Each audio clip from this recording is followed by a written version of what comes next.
La leptospirose est une infection bactérienne transmise principalement par l'urine d'animaux infectés tels que les rats. Les personnes les plus à risque sont celles qui travaillent en contact avec des animaux ou des milieux aquatiques contaminés comme les agriculteurs, les éleveurs, les vétérinaires, les pêcheurs ainsi que les amateurs de kayak et de rafting. Alors, cette bactérie est trouvée dans l'urine de certains animaux domestiques et par les rongeurs, les rats. Les animaux qui sont capables de réservoir, c'est les chiens, bétail, cheval, le porc par exemple. Alors, quand ces animaux-là urinent dans le sol ou bien dans de l'eau, ces bactéries qui a stagné dedans. Et quand un démon a contact avec ces de l'eau-là ou bien ce sol-là, il est capable de pénétrer à travers une blessure au niveau de la peau, mais aussi capable de pénétrer au niveau de la muqueuse de la bouche, du nez et des yeux. Le docteur Louvesh Moulou souligne l'importance de bien identifier les symptômes de la leptospirose car ils pourraient s'apparenter à ceux de la grippe. Cependant, dans certains cas, la maladie peut évoluer de manière plus sévère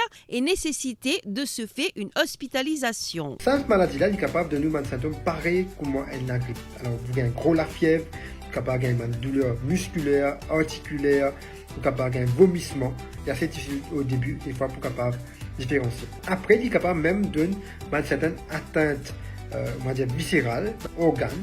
Par exemple, il touche les poumons, il est capable de toucher les reins, il touche le cerveau par exemple. Et c'est un individu capable même de la jaunisse ou bien qu'il y a un problème de rein, que les reins arrêtent de marcher, même capable de faire dialyse dans certains cas. Pour diagnostiquer la leptospirose, des tests PCR ou des analyses sérologiques sont nécessaires. Le traitement consiste généralement en la prise d'antibiotiques, mais dans les cas graves, une hospitalisation peut être plus appropriée. En termes de prévention, le docteur Louvesh Moulou insiste sur l'importance de respecter les mesures d'hygiène, d'éviter les zones contaminées et de porter des équipements de protection adéquats. Alors, comment nous sommes capables de prévenir cette infection, c'est nous besoin éviter un contact prolongé pendant qu'il nous peut par exemple besoin d'un sport ou bien si nous peut dans notre travail, par exemple, nous travaillons dans le labo par exemple.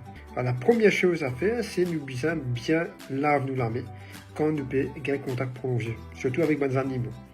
Nous sommes aussi capables de prendre un bain quand nous finissons un contact prolongé, soit nous finissons travailler dans un individu qui travaille dans la terre par exemple, bien un individu qui travaille avec les animaux, nous devons prendre un bain directement après quand il finit un contact. Nous devons aussi mettre une gears protective capable de protéger lui-même, les gants par exemple, mettre une botte.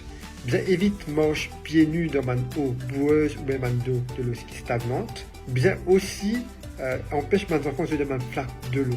Face à cette recrudescence de cas de leptospirose, les autorités appellent à la sensibilisation et à la prévention pour limiter la propagation de cette maladie.